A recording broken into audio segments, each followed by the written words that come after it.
Vitamin D nije običan vitamin, on je hormon. Da, dobro ste čuli, to je hormon koji kontroliše oko 2000 gena, a polovina planete ga nema dovoljno. Na hiljadama biohemijskih analiza koje moj tim očitava svakodnevno vidimo da 9 od 10 klijenata da nema dovoljno vitamina D. Taj deficit, on upravlja našom svakodnevnicom, čineći svaku drugu osobu koju vidite oko sebe neraspoloženom, umornom, neotpornom na bolesti, gojaznom, neplodnom, pa čak i prerano ostarelom. Svake godine u apotekama i bolnicama trošimo hrpu novca na lekove i na procedure koje leče posledice njegovog manjka, a ne sam uzrok ovog problema. Mislim da je to pogrešna praksa i da je vreme da stvari pogledamo otvorenih očiju. Ja sam Igor Rakić, osnivač Mangrove platforme. Dobrodošli u Mangrove podcast i zajednicu gde besplatno delimo naučno tačno znanje koje bi svako trebalo da ima. Danas pričamo o vitaminu D. O tome ko profitira na tome što ga nemamo dovoljno, ali i o tome kako da rešimo ovaj deficit zbog kojeg smo postali civilizacija umornih i polubolesnih. Ali hajde prvo da vidimo šta je to zapravo vitamin D. Vitamin D nije vitamin u klasičnom smislu. On je hormon. Hormoni su reč koju čujemo veoma često, ali realno koliko nas zaista zna šta su to hormoni. Zato hajde da to razjasnimo pre svega. Hormoni su signalni molekuli koje luče razne žlezde u našem telu. Oni se ponašaju kao glasnici koji nose poruku da neko tkivo, organ ili proces da se aktivira ili da se deaktivira. Recimo, znate šta je melatonin? To je hormon uspavljivanja. Kada počne da pada noć, jedna žlezda iz sredine mozga koja se zove pinealna žlezda ili epifiza kreće da luči melatonin, koji kao glasnik ulazi u krv i ide od tkiva do tkiva, govoreći im kako je vreme da spuste aktivnost jer je vreme za spavanje. Slično je, na primjer, i sa kortizolom i adrenalinom koji se ujutru luče, koji ujutru rade suprotno, čineći nas budnima. Mi imamo ukupno oko 50 hormona. Pomenuti melatonin koji nas uspavljuje ili recimo kortizol koji te budi i daje ti energiju, insulin koji spušta šećer u krvi, testosteron i estrogen koji oblikuju snagu i plodnost, a hormon rasta ti obnavlja i podmlađuje telo dok spavaš. Ukratko, imamo desetine hormona i svaki od njih nosi neku specifičnu poruku. Neki upravljaju šećerom, drugi recimo raspoloženjem, treći plodnošću, a neki tvojim unutrašnjim satom. Sad, vitamin D, za razliku od ostalih hormona, radi kao glavni pojačavač signala. On je hormon svih hormona. Bez njega hormoni rade slabije ili pogrešno. Drugim rečima, ako bih kao neki superzlikovac hteo da nekog učinim na izgled zdravim, a slabim, ne bih morao puno da se trudim, samo bih trebao da utišam vitamin D. I kada to uradim, svi ostali hormoni, bez ovog pojačavača, ne mogu da dobace do cilja. Ti radiš aktivno, sve je okej, ali nešto ne funkcioniše i onda počinju razne terapije koje ne pomažu i traju do u nedogled. Imam jedno pitanje, ali iskreno, da mi kažete, ko ti je ikada dao da uradiš analizu vitamina D? Ikada. Zašto, kad je to centralna stvar, čim se rešavanjem rešava oko 200 neurohemijskih problematičnih procesa zbog kojih imaš sve probleme koje imaš? Vidite, Mangrove nije zdravstvena ustanova. Mi smo edukativna platforma i bavimo se naučno proverenim korisnim životnim praksama. Opet, svakome ko dođe kod nas, prvo što tražimo jeste da analizira vitamin D. Tu počinje popravka. Nama je cilj da ljudi reše problem i oni ga reše. Ne vidim zašto svi ne bi želeli to da rade, osim ukoliko ne žele da im pacijenti postanu klijenti koji će se uvek pretplatiti na kupovinu lekova. I zbog toga hajde da vidimo kako izgleda deficit vitamina D u svakodnevnom životu i kako deficit vitamina D utiče na troškove zdravlja zavisno od godina života. Kako nastaje deficit vitamina D? Mi u telu imamo podrum, depoje u kojima skladištimo vitamin D i oni funkcionišu kao svojevrsna zimnica. Tokom leta, kada je sunce dovoljno jako, koža proizvodi 10.000 pa i 20.000 jedinica vitamina D dnevno. Taj višak se skladišti u jetri i u masnom tkivu. Međutim, kako dani postaju kraći i UVB zraci od novembra do marta u našem regionu postaju kraći, a proizvodnja praktično staje, a telo počinje da troši zalihe. Problem je što depoji se troše daleko brže nego što mnogi misle i već u oktobru i novembru kreće pad, a do januara nivo može da opadne i za 50%. Posebno se brzo prazne kod ljudi sa višim procentom masti, jer se vitamin D zarobi u masnim ćelijama i postaje manje dostupan. Kada se depoji istroše, organizam ulazi u deficit koji pogađa više sistema odjednom. Insulin gubi oslonac, pa šećer u krvi oscilira i raste rizik od insulinske rezistencije. Kortizol, hormon stresa, više nema balans, pa ostaje hronično povišen, što vodi ka gojenju, ka slabijem snu, ka većem umoru. Pored toga, smanjuje se apsorpcija kalcijuma, kosti i zubi gube kvalitet, a imunni sistem ostaje bez goriva. Zato deficit vitamina D nije samo sezonska neprijatnost. To je lančana reakcija koja utiče na metabolizam hormona i na proces starenja. Videli smo kako se vitamin D troši, a sad hajde da pričamo o tome kako primećujemo da ga nemamo dovoljno. Koji su to simptomi? U ranim godinama, kod mladih do 25 godina, nedostatak vitamina D uglavnom se vidi kroz slabi imunitet, kroz lakše respiratorne infekcije tokom zime. Imaju ga skoro sva deca koja su bolešljiva. Interesantna je priča, recimo, da se moje 4 dece razboljevalo više puta tokom zime svake godine, sve dok se nismo preselili na Jadran.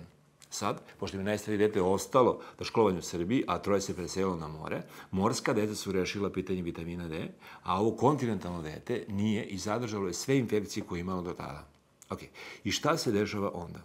Roditelji kupuju skupe sirupe, antibiotike, vitaminske preparate i godišnje dodatno troše 50 do 100 eura po detetu u toj dobi. Ako to ulaganje u brzu popravku deteta umesto uzrok problema, i to je stvar koja mene jako frustrira. Jedno letovanje poklonim apoteci, ukoliko tako radim. Idemo dalje. U periodu od 25 do 45. godine manjak vitamina D više počinje da se ogleda u raspoloženju, metabolizmu i energiji. Ljudi pritisnuti životom kupuju antidepresive, lekove za probavu, suplemente za metabolizam. Godišnje dodatno troše 150 do 300 eura na ove terapije i na preparate.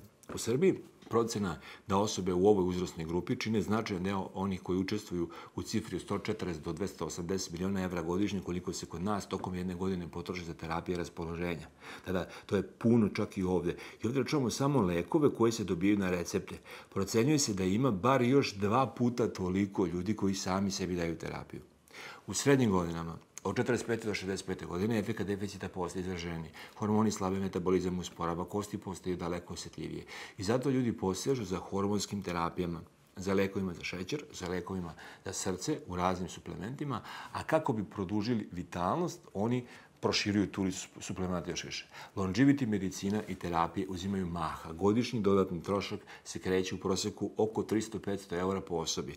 Posebno ako se kombinuju više problema. Kod onih sa više hroničnih stanja, troškovi lečenja zbog simptoma deficita ponekad dosežu i 1000 eura godišnje. Takođe, ovdje imamo i ljude koji su u dobroj formi i shvataju da hrana koju kupujemo nije prava, nego jestivi proizvod, nažalost, koji je industrijski osiromašen nutrijentima i oni ih dodaju, suplementiraju. Dodaju suplementaciju. Neka realna cijena suplementacije, ako jedemo hranu iz prodavnice, je oko 300 eura mesečno, samo da pokriješ deficit koji ti je prehrambena industrija napravila. Manje kvalitetne namirnice, veća potrošnja u apoteci. Tako to ide. Uzgled, samo da pomenem, kada se prate vlasničke strukture prehrambene industrije i farmaceutskih kuća, lepo se vidi da najveći među njima imaju zajedničke vlasnike. Opet to je priča za neki drugi podcast, a ne za ovaj. Na kraju, kod starijih osoba, nakon 65. godine, deficit vitamina D postaje jako ozbiljna pretnja. Počinje slabost kostiju, padovi, prelomi, hormonalni haos i loše spavanje. Zdravstveni sistem snosi troškove operacije, rehabilitacije, lekova, bolničkog lečenja. Procene pokazuju da pojedinačni trošak za osobu sa osteoporotskim prelomom može da bude više 1000 eura u jednoj godini, uključujući bolnički boravak, lekove, konsultacije. U Evropskoj uniji troškovi osteoporoze su oko 37 milijardi evra godišnje i ti troškovi rastu jer populacija stari. Dakle, što stariji postaješ, veće su šanse da ćeš platiti mnogo više zbog simptoma deficita vitamina D. Ne samo u lekovima za posljedice, već u opsežnim bolničkim procedurama i u rehabilitacijama. I sad se postavljaju 2 pitanja. Prvo, zašto imamo manjak vitamina D kada ne moramo? I sa druge strane, ko zarađuje na tome i šta da radimo kako bismo vratili kontrolu? Deficit vitamina D, bez ikakve teorije zavere, održava čitavu jednu industriju u životu. Neko zarađuje na tome što smo hronično iscrpljeni i stalno na pola snage. Opet, kao što sam rekao, tu temu ćemo ostaviti za neki drugi trenutak. Mi se ovde na Kvantumu fokusiramo na to kako možemo da rešimo stvari i hajde da ih rešimo. Za nas lično, recimo sada, paralelno, dok gledate ovu epizodu, u Quantum Fastingu, mentorskom programu, teče proces rekonstrukcije depoa vitamina D kod ljudi i ja ću te ljude nakon jedno mjesec dana rada pozvati u jedan javni live da vam prenesu rezultate. Ali hajde da vidimo kako uopšte nastaje vitamin D. Nastaje tako što sunčevi UVB zraci pogode kožu i tu pokrenu reakciju. Tada holesterol, upravo onaj strašni molekul koji pokušavamo da izbacimo iz hrane i da jedemo low fat proizvode. Dakle, holesterol u ćelijama kože se pretvara u prekursor vitamina D. Prekursor je molekul koji služi kao početna sirovina za pravljanje nekog drugog jedinjenja. Da znate šta znači. Recimo ovde vitamina D. Posle toga jetra i bubrezi ga aktiviraju i dobijamo hormon koji utiče na preko 2000 gena u tvom telu. Drugim rečima, sunce i koža su tvoja lična fabrika vitamina D, a holesterol je sirovina od kog se pravi. Samo 15 do 30 minuta izlaganja kože suncu, recimo noge, ruke i lice, može da proizvodi do 10.000 jedinica vitamina D. To je količina koja je daleko iznad onoga što možeš da pojedeš kroz hranu. Ali, kada nema sunca, fabrika usporava i skoro da staje. A kad stane, i ti osjećaš posledice. Drugo, zašto nam fali vitamin D? Su zimski dani. U našem regionu od novembra do marta sunce jednostavno nema snagu da pokrene sintezu vitamina D u koži. Zašto? Zato što UVB zraci koji su ključni za stvaranje ovog hormona, dakle UVB zraci ne dopiru do nas pod pravim uglom. Možeš da izađeš napolje, da šetaš satima, ali tvoje telo tada neće proizvesti skoro ništa. Istraživanja pokazuju da u Beogradu, Zagrebu ili Sarajevu od kasne jeseni do ranog proleća sinteza vitamina D praktično staje. Zato većina ljudi tokom zime ulazi u ozbiljan deficit i to se vidi kroz češće infekcije, kroz pad energije, promjene raspoloženja. Drugim rečima, zimsko sunce možda jeste lepo, ali za vitamin D ono je mrtvo. Sad, mnogi se pitaju, dobro, ali šta ako cijelo leto provedem na polju? Istina je, to zaista pomaže. Samo 15 do 30 minuta sunca dnevno može da proizvede i do 10.000 jedinica vitamina D, kao što sam već rekao, i te zalihe se skladište u masnom tkivu i u jetri. Ali postoji problem. Kako ulazimo u jesen i zimu, rezerve se troše i već od decembra kod većine ljudi padnu i za 50%. Zato mi na jesenjem i zimskom kvantumu jako radimo na depoima vitamina D. Treća stvar koja blokira vitamin D su kreme i odeće. Naravno da nas štite od sunca i od pekotina, ali imaju i svoju cenu, blokiraju sintezu vitamina D. Čak i krema sa faktorom 15 može smanjiti proizvodnju vitamina D za više od 90%. Dodaj na to pantalone, majicu, šešir i površine kože koja radi za tebe postaje minimalna. Drugim rečima, ti možeš da budeš napolju, da šetaš, ali ako si pokriven namazan kremom, telo i dalje ne proizvodi ono što mu treba. A kada sve to spojiš sa životom unutra, sedentarnim načinom života, sa zimskim danima, deficit postaje normalno stanje modernog čoveka. Četvrti razlog zašto nam fali vitamina D je ishrana. Da, postoji vitamin D u hrani, ima ga u masnoj ribi, jajima, pečurkama, ali problem je u količini. Naprimjer, da bi kroz losos dobio što ti treba za jedan dan, morao bi da pojedeš oko pola kilograma ribe. Ko to jede svaki dan? Niko. Ona jaje i pečurke pomažu, ali je ni blizu dovoljno da pokriju potrebe organizma. Drugim rečima, hrana može da bude dopuna, ali ne i glavni izvor. Ako se oslanjaš samo na nju, ulaziš u deficit bez ikakve šanse da ga nadoknadiš. I zato na kvantumu, nakon analiza, imamo suplementacioni protokol, kojim svejedno da li je zima, vratimo nivo vitamina D u optimalne vrednosti. Tako da, čak i ako si bio ceo jul i avgust na suncu i u januar si ponovo u deficitu, osim ako ne uradiš nešto da ga nadoknadiš, stvar se dodatno komplikuje. Kada si pod stresom, hronični stres ubrzava trošenje depoa vitamina D, jer kortizol menja način na koji telo koristi hormone i utiče na imunitet. Studije pokazuju da ako ljudi pod hroničnim stresom, nivo vitamina D može da opadne i do 20-30% brže nego kod onih ljudi koji žive mirnije. Ako na to dodaš loš san, infekcije ili upalne procese, zalihe se iscrpljuju nekoliko puta brže nego što misliš i zato kod mnogih deficit ne dolazi samo od zime i manjka i sunca, već i od modernog načina života koji sagoreva vitamine i hormone kao gorivo. U quantum fastingu ovo rešavamo iz više pravaca. Kroz regulaciju sna i cirkadijalnih ritmova, kroz kontrolisane fasting protokole koji ispuštaju upali i kortizol, naravno i kroz pametnu suplementaciju i tako vraćamo balans. Dopunjujemo depoje i obezbeđujemo da vitamin D ponovo radi ono što treba, da čuva imunitet, hormone i energiju. Kada sve sabereš, deficit vitamina D nije nikakva slučajnost. On je logična posledica našeg načina života. Mi živimo unutra, zimi sunce nema snagu, kreme odeća blokiraju sintezu, a hrana daje tek neke simbolične količine. Koji je rezultat? Polovina planete hoda u deficitu hormona koji utiče na raspoloženje, imunitet, na hormone, na kosti i na energiju. I dok mi pričamo o posljedicama, na lekove, suplemente i simptome i beskrajne terapije uzrok ostaje zanemaren. Zato je pravo pitanje dokle ćemo da prihvatamo da je normalno da nam fali nešto što telo može da proizvede besplatno. I još važnije, kada ćeš ti prvi put izmjeriti svoj vitamin D i sam preuzeti kontrolu. Ali kako se zapravo meri vitamin D? Najbolji način da znaš gde stojiš i da uradiš analizu koja se zove 25-OHD. Ona ti tačno pokaže koliko vitamina D imaš u krvi. Optimalan nivo koji može da reguliše hormone je iznad 75 nanograma po mililitru, a sve ispod 35 je ozbiljan deficit. Ako nikada nisi merio, uradi analizu odmah. Ako si u deficitu i kreneš sa suplementima, ponovi test posle 3 meseca, a kada uđeš u optimalan raspon, dovoljno je jednom ili 2 puta godišnje. U decembru kada je nivo najniži i u junu, julu kada je najviši i sad ti opet postavljam pitanje, da li ti uopšte znaš svoj nivo vitamina D? Ako ga ne znaš, zašto ga već danas ne bi proverio? Kada uđete u kvantum, na vrhu liste analize stoji vitamin D koji se izračunava iz uzorka krvi. E sad, šta je to normalna visina vitamina D? Koliko vitamina D treba da imamo da bismo bili zdravi, da bismo dobro funkcionisali? Zvanične preporuke i dalje kaže da je to 30 nanograma po litru. Ok, opet bi trebalo da znate odakle potiču te brojke i potiču iz medicine sredine prošlog veka, kada je glavni cilj bio da se spreči rahitis kod dece i poremećaj u kostavnom tkivu kod odraslih. Drugim rečima, ovaj medicinski standard je postavljen tako da se izbjegnu ekstremni deformiteti kostiju, a ne da se postigne optimalno zdravlje koje je u narednih 50 godina masivno narušeno kroz ishranu industrijski procesiranom hranom i načinom života. Tada, nekada pre 80 godina je bilo dovoljno da kosti ne omekšaju i da dece ne završe sa savijenim nogama. Ali danas to, odnosno iskrenim nogama, ali danas to samo preživljavanje na minimumu nije dovoljno. Zašto sada kada znamo da nam treba više? Prvo, imate vitamin D koji učestvuje u koštanom metabolizmu, odnosno izgradnji kvalitetnog koštanog sistema, koji jednostavno nije dovoljan vitamin D više.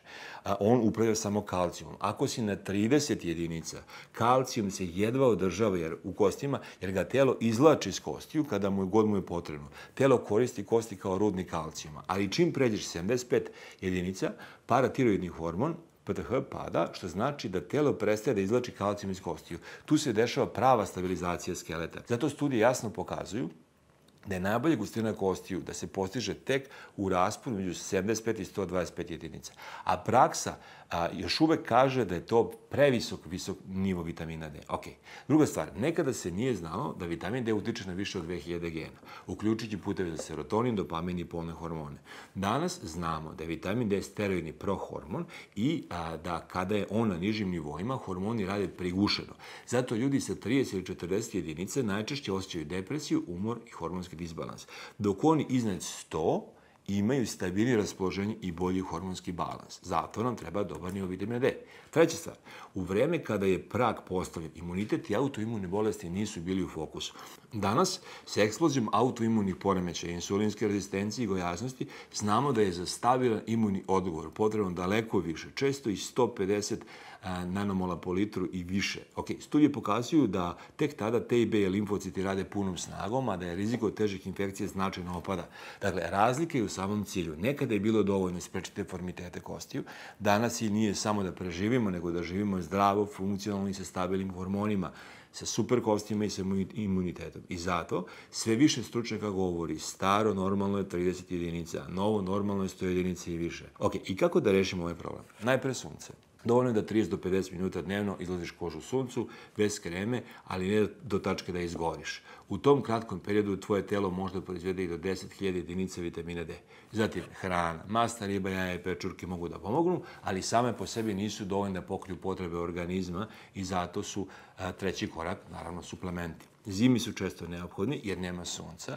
Za odrasle se obično preporučuje između 2 i 5.000 jedinica vitamina D dnevno, ali prava doza uvek zavisi od tvoje krvne slike i zato na tome insistiramo na laboratorijskim nalazima u mangrovu. Pazite, postoji priča o hiperdozama, o terapijskim dozama od 20.000 jedinica i više. One mogu da pomognu jako dobro kod ozbiljnog deficita, ali to nikad ne treba raditi sam na svoju ruku, takve doze se koriste samo pod nadzorom i uz redovno praćenje laboratorijskih nalaza. Zašto?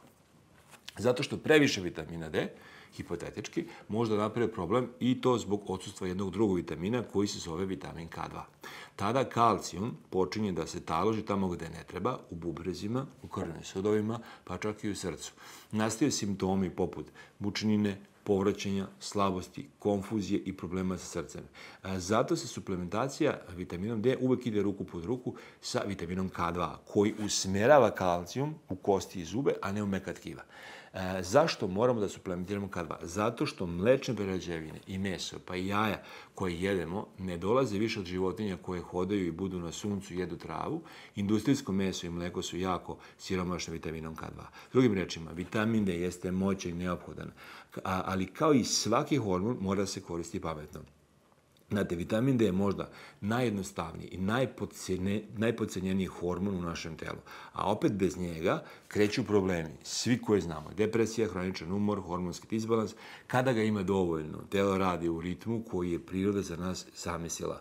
Imunitet funkcioniše, energija je stabilna, raspoloženje ide na bolje, a hormoni su u balansu. Zato sledeći put kada pomisliš da si lenj, slab ili da si jednostavno nešto ne ide, seti se, možda ti samo fali vitamin D. Hvala što ste pratili Mangrove podcast. Vidimo se u sledećoj epizodi gde otkrijemo vezu između broja krava na livadama i lepote ljudskog osmeha.